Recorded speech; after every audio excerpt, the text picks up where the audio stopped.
Welcome to Coffee and an Interview. I'm Jacqueline Pena, and I'm here today with Kimberley Milousis to talk about the topic of forgiveness. So before we get started, Kimberley, could you tell us a little bit about yourself, what you do, and how did you get here? Those are such great questions, and I'm so glad to be here, by the way. I don't drink coffee, but I love this idea of connecting over a casual cup of drink. So thank you for having me. So how did I get here? This is a big journey I've been on, coming from a background where professionally I was a CPA tax specialist to now being an essential oil guru slash entrepreneur. It's a big step that way. And I guess even just from a personal perspective, going from the background where I was kind of a, kid that was in the rough part of town with a very broken family to the place where, I'm able to help literally thousands of people through my business and my coaching and being in a place where I feel so emotionally well. That's a big journey too. So both of those have a big story behind them.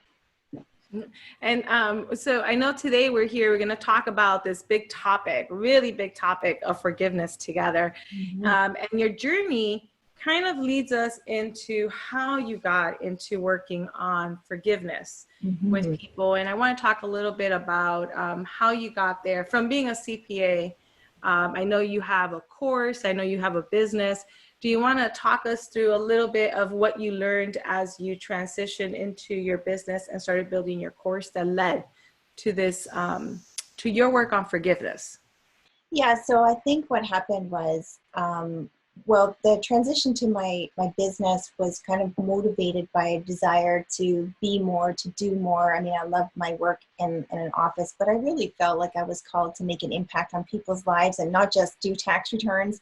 As much as that sounds awesome, I'm sure for everybody, taxes, yay. I felt really called to make an impact on people's lives, and I didn't know what that was going to look like. But, funny thing, when you start on a journey, you don't always know where it's going to end, but you just take that first step and then you kind of see where the next one is. And so, lo and behold, here I am, entrepreneur in essential oils especially, which if you knew me personally, it wouldn't be that big of a stretch because I'd always been interested in natural health. But from a professional perspective, it was quite a switch. But what happened, I suppose, is that, many years of doing my essential oil business, I kept getting this situation happen. And the situation would look like this. People would come to me and they would say, Kimberley, I've got this issue and that issue. So they would label them up, diabetes, fibromyalgia, eczema, asthma, heart disease. And they would label it. And I would think, oh my goodness, are you even alive? And then the question would follow, what oil can I use? And I would be like dumbfounded and think, wow, you are expecting a lot out of an oil.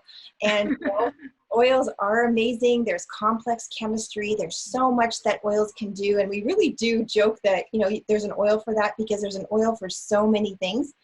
But I needed them to understand that it was going to be bigger than just, we had to get out of that mindset of a pill for every ill. You can't just replace it with an oil for every ill.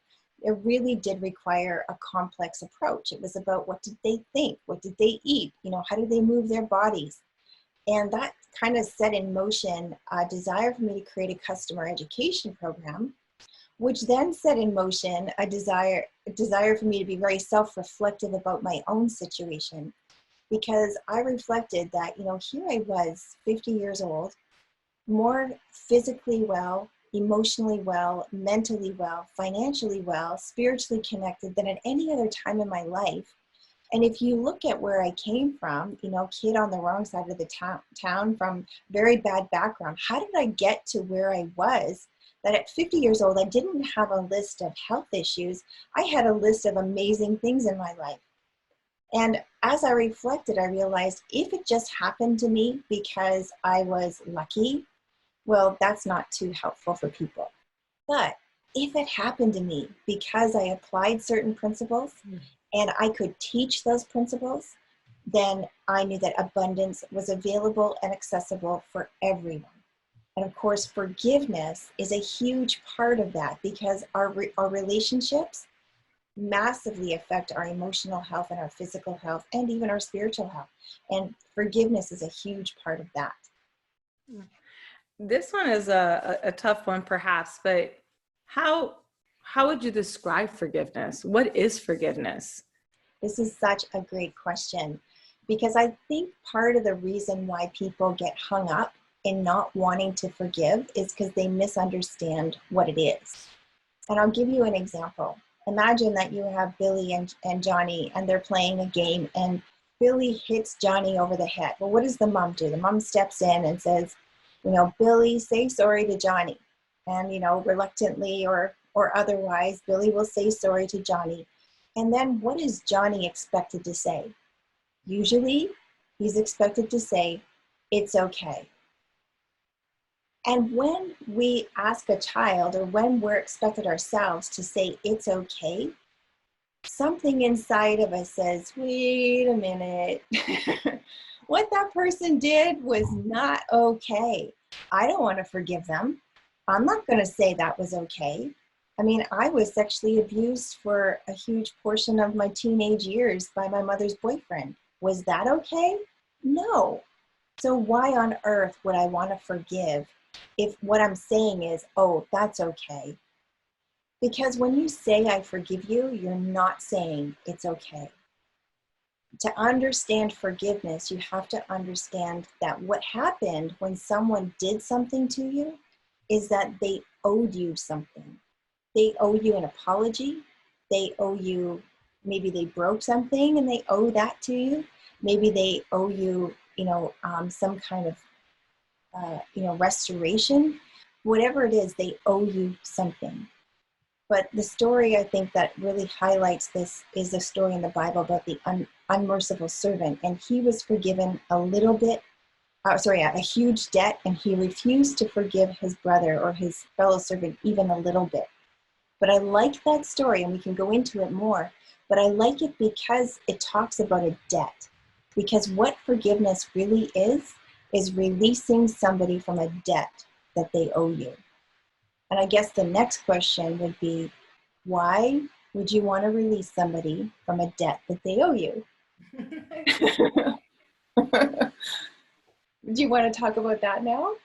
Yeah, and I wanted to mention that, why would we? Because I'm going through my own challenges with forgiveness. You were talking about growing up with an alcoholic parent, and that alcohol abuse leading to a disease very similar to dementia, and now having to care for that person and trying to come to terms with all of it. I think that's part of what attracted me so much to the topic of forgiveness, as well as helping a lot of students and team members and family members and friends through these processes as well. So yeah, tell me why. Yeah.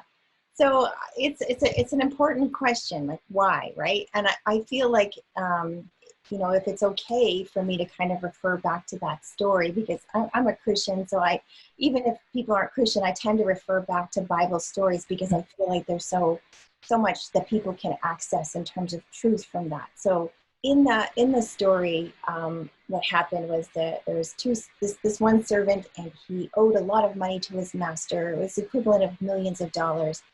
And the master was going to, put him in prison until he could pay back everything. And he begged for forgiveness. He said, please, can you just give me more time? And the master had mercy on him and forgave his debt and said, okay, you don't owe me anything. So millions of dollars of debt gone like that. And then what happened next was he met a fellow servant on his way, having left his master's house. He met a fellow servant who owed him the equivalent of about $100. And he said to his servant, give me back my money. And the servant begged him and said, please, can I have more time? And he said, no. And he forced that other servant to go to prison until he could pay back everything that he owed.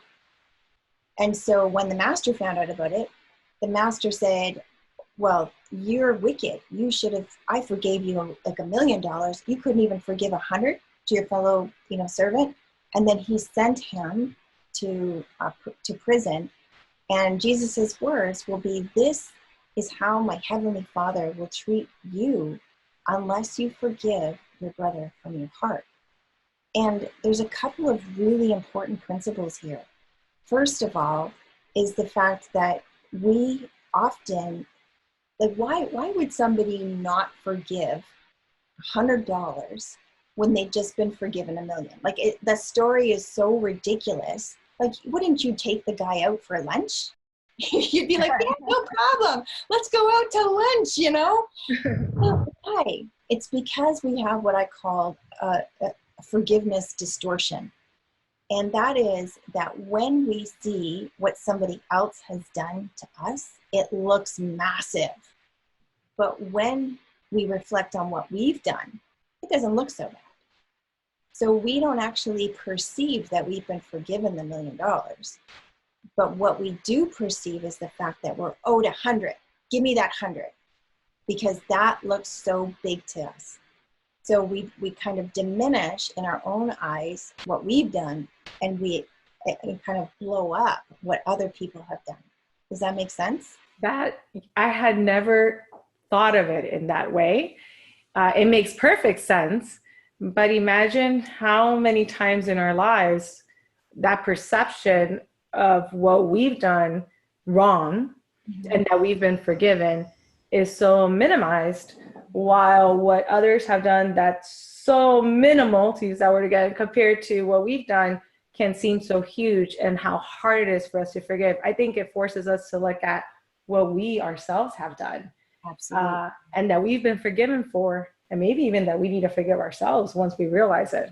Absolutely. Absolutely. And I think, you know, like you've been through some hard things, you know, and I have too.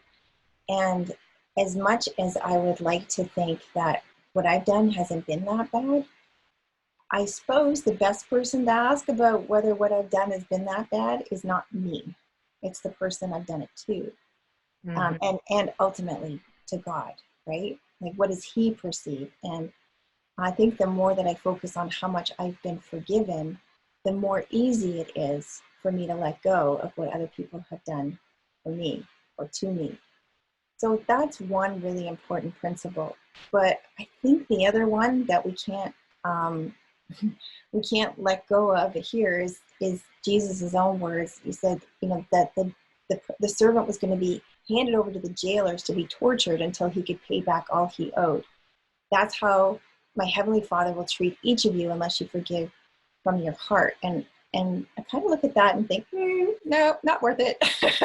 I think I'm just going to let that go, because the idea of being tortured until I can pay back all I owe, knowing that what I owe is way more than I'll ever be able to pay, I don't really want to be in that position. I would much rather be in the place of not having to go through that and releasing other people and just accepting forgiveness for myself. If I want grace for me, I have to give grace to others. And then I think lastly, the other reason why we often find it difficult and why to forgive, but why we really need to and why we really want to let go of that debt, is because we have to recognize that forgiveness at the end of the day is more for us than it is for the other person. Because as long as we're looking to somebody else to repay a debt, they have control over us to some extent. They have power over us, right? We're looking to them to, to give us something. And so at no time can we ever be free of their influence. So maybe they abused us once. Maybe they, swore at us or hit us once, or maybe even they abused us over 3 years. But if I never forgave the person who did that to me, then every day of my life, he continues to be able to abuse me. Mm-hmm. But if I let go and I say, you know what? You don't owe me anything. I'm not going to look for anything from you. I don't want anything from you. I'm going to let God deal with you. Then I'm free. And I can truly walk in grace, and I can truly walk in freedom because I've let go. There's no longer that strain. Mm-hmm. And I think that's the hardest part. Where in many cases, no one's going to apologize for some of the wrongs that have been done to us, or they might not even realize the wrongs. I've seen that many times. And so then we don't forgive the person, and we're always thinking about that pain, that hurt. And it's amazing the kind of power we're additional power we're giving this person because of this one incident or two incidents or this time in our lives. And that person doesn't even know that we're thinking about these things and suffering through it. Instead, we're the ones suffering to it. And I see how it can lead to a lot of issues, health issues because of the stress. It could lead to poor decisions, even drinking too much or eating too much. Not, the emotional and mental toll it just takes on you affects your physical, because you can't let go. And letting go is the most difficult thing. Being able to say, I release you, and taking that power back. But I think most of us don't realize that we're giving our power to someone by always thinking about the wrong and not forgiving. But it's just so hard. It's so hard to let go. It's so hard to say, I'm not going to give you that power anymore. I'm going to get over this. I think that's one of the most difficult things when looking at forgiveness for many of us, whether it's for something small, whether in our personal lives, or at work, at the workplace, or something really big that happened that maybe spanned years. It's so hard. Yeah, and a lot of people would say that, when Jesus talks about being handed over to the torturers until we pay back everything that we owe, he's not even necessarily talking about an afterlife, even though that could be a thing. We're really handed over currently based on those things that you just said. Like maybe we're punishing ourselves by overeating or drinking or whatever. Like, isn't that tormentors in our lives? Those are all different kinds of torment that we inflict on ourselves simply by not forgiving. So it's so important. But I want to say this because I feel like I don't want to miss this part. I'm talking about letting go. I'm talking about forgiving. I'm talking about releasing from the debt, and all of that is important. But there's another really important component that I don't want to gloss over, and that is the need for healing. Because imagine that someone broke your arm. You can forgive that person for breaking your arm. You can, release them from your judgments that you may have made over them. But at the end of the day, you still have a broken arm. Mm-hmm. You still need that arm to be healed. And so to the extent that we've been hurt by other people, I don't want to send the message that it's not important to still seek healing, because there's some really serious wounds that were done. And I believe that all of us can get to that place of freedom and healing in our heart.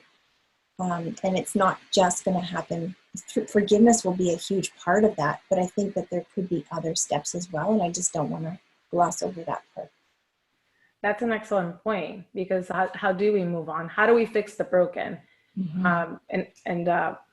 So how do we heal once we forgive? That's another big question for you. But how do you help people go through this process of forgiveness and then this process of healing?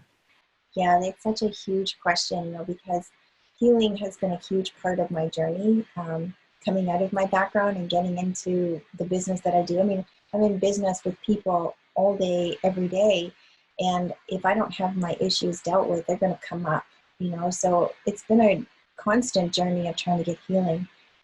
So it's not like a, push this button that's going to fix it solution, but I'll tell you a couple of key things. First of all, I do want to recognize that breaking off judgments is important. So I kind of didn't really talk about that. But when we forgive somebody, we let them go. They don't owe us anything.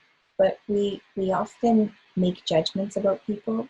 They did this because they were, wicked, or because they were evil, or they're just, idiots, or, and we make judgments about people. But it's really important that we don't go there, because that can almost be like a false sense of security.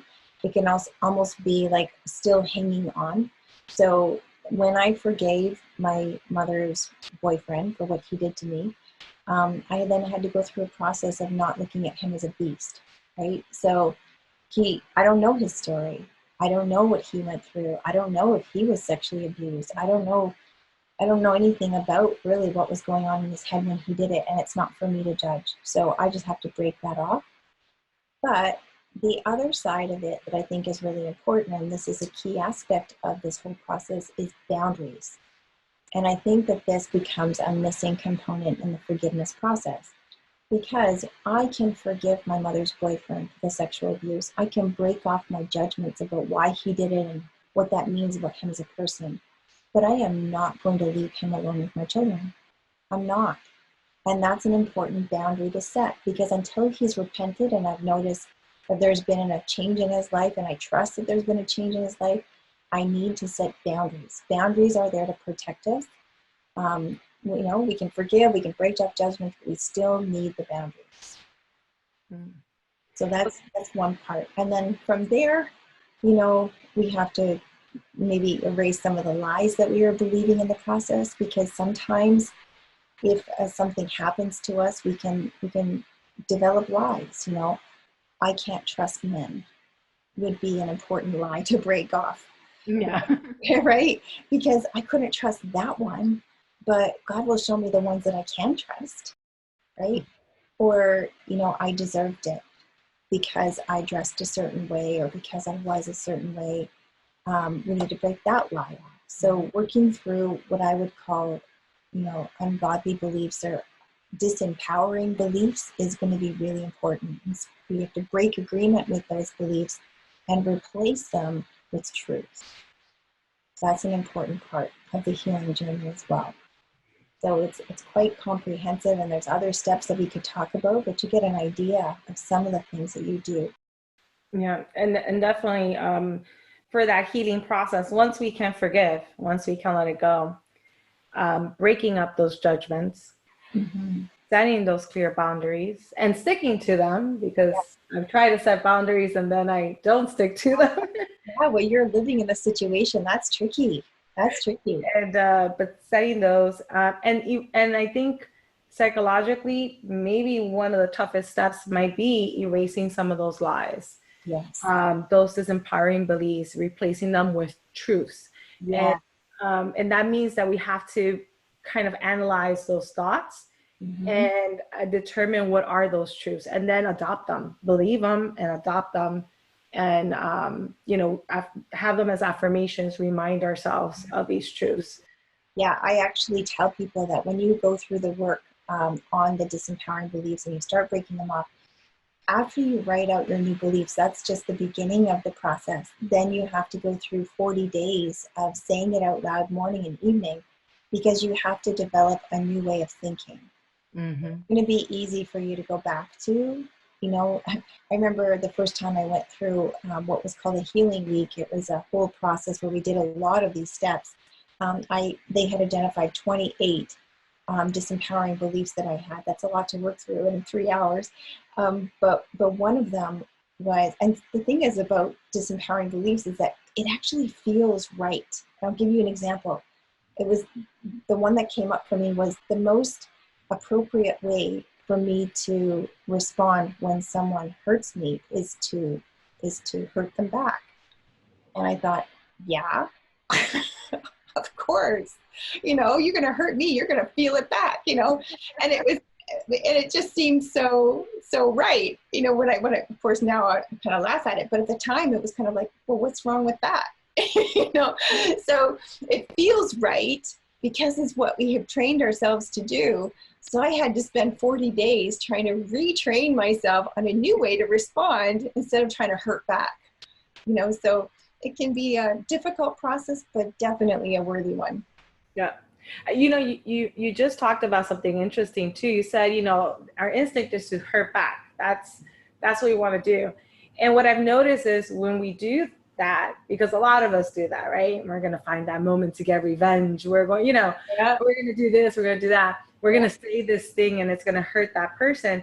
But then we create yet something else that we do that we have to then forgive ourselves for, because it's out of character, because we know it's not the right way, because we know it's not who we want to be or what we want to do. And then it just creates yet another journey of forgiveness and healing for the things we've done. And I've experienced that myself, right? And having to forgive myself for some of those wrongs that I've done to people in response to the wrongs that they did to me. So it's like two two journeys of forgiveness and healing, one for what that person did and then one for everything I did. And that is a huge part of it. I'm so glad that you mentioned that, because sometimes that gets missed too, is that we have to forgive ourselves sometimes for allowing that person to have influenced us for so long. Mm-hmm. Right. Yeah. And so even when we talk about breaking off beliefs, like, you know, I break off the belief, and then the other things, I forgive myself for allowing myself to believe that, and for, number one, then judging other people because of that belief, but then, you know, kind of stealing away from my future because of that belief, because it does steal away from your future. It steals away from the abundance that's supposed to come into your life. Yeah. I feel like this is my coaching session right now. Yeah, this is awesome though. It's good, and it's good for me too, because there's so much happening all the time, especially now with the craziness, right? That we need to constantly come back to these principles and just say, okay, let go, break off that belief, you know, and it just becomes a way of life. Yeah. Yeah. And this information has been incredible because it's something that we need to use in our personal lives to become better versions of ourselves for the future, to be happier, to be more in tune as to who we are and who we want to be and where we're going. And so in our personal lives is very important. In our professional lives too, because a lot of our stressors in life that affect us also come from work. And work is about relationships. We don't work alone. We might think we work alone sometimes, but we really don't. And so managing a lot of that there, and trying to teach some of these principles to, for example, I'm always thinking about my students, but just students in general, to our children, because there's so much going on in the world. And I find thinking about like my students who are, you know, high school and college age and older, depending on the classes I'm teaching, but they're dealing with so much, and that is affecting how they feel, who they are, and who they think they can be versus who they want to be. And we don't always have the tools we need to navigate some of these things. And they come from all walks of life. And I'm always thinking, how can I help them? And here's a toolkit that we can give them, and anyone of any age and any walk of life and any professional and any personal professional aspect. Here's a toolkit that you can apply in many different situations, and that can really help you.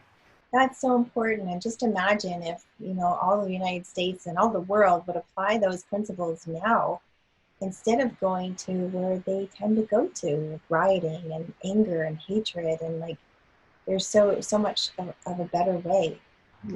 So it's really amazing that you have the opportunity to share those principles with people who are right at the age where they really need to learn it. Yeah. Yeah. Yep. And providing outlets. So I do a lot of work with the humanities. So maybe you want to sing through this process, draw through this process, write creatively through this process. Love So it. providing them the toolkit, but a process to be able to do it, because we can't all communicate like this in a session. We might need another way of processing information and what's happened, and what we're doing about it. Yeah, that's huge. There's a lot of repressed emotions that people don't even know how to access, or memories they don't know how to access, emotion they don't know how to express. So that's so good. Good for you. Yeah. So this is wonderful.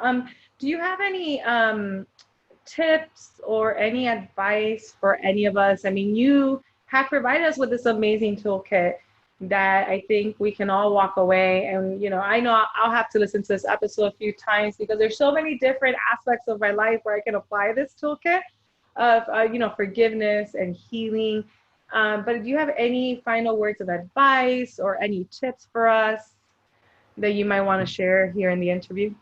Yeah, I would just say that I know what it is to be so hurt and so wounded that you don't even want to forgive. Like you kind of do, but you really don't, because you're afraid.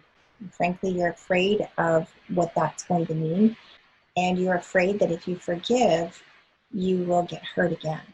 And that was a huge part of my journey. I had what I would call a victim mindset. I had been wounded and hurt by so many different people, my father, my mother's boyfriend, my sisters, brothers, they were all older than me. and then school people, and I always seemed to be the one that was picked on, you know. And so it took me a while to get out of that victim mindset and to realize that my past did not define me. And I was able to create my future based on the choices that I was going to make from then on. And forgiveness was a huge, huge part of that. I just asked God to help me to want to forgive at the beginning, and then help me to make the first step. And forgiveness is like an onion. It is sometimes that you have to go through many, many layers of it. But I love this quote by Lewis Smeets where he says, you know, forgiveness is to set a prisoner free and to realize that you were the prisoner. And I think that that's a perfect way to look at it is, do we really want to spend the rest of our lives caged, or do we want to walk in freedom? Because forgiveness is the key that will help us to get to that place of freedom. And again, it doesn't mean you have to go back into a relationship with that person. Boundaries might tell you that you need to, you know, just keep that person at arm's length or out of your life altogether. And I really recommend the book Boundaries by Henry Cloud and Bill Townsend. It's one of the best books I've ever read. Really helped me to get over that whole uncomfortable place between forgiving and what's next. It's called Boundaries, and it's really phenomenal. So I would say, just no matter how bad your situation has been, know that freedom is ahead. Know that the future you can create. Just choose to let go, choose to be free, choose to walk in belief that you are better than what other people have done to you. And you should never let yourself be defined by what other people have done to you, what happened in your past, nor should you let your actions be dictated by how someone treats you. You dictate your actions out of the character that you want to show to the world, and forgiveness will really be the key for that. Thank you for those final words. And for that resource, I will definitely list that book in our list of resources with a link for our listeners to be able to go directly through that link to see the book and purchase it if they would like to. But those words of advice were a wonderful way to end our interview today in our session. It really brings everything together. You've taught us a lot in a short period of time about, again, forgiveness, healing, and creating the life that we want, living our best life possible. Thank you so much, Kimberly, for joining us today for Coffee and an Interview. Thank you, Jacqueline. Pleasure having you. I loved it.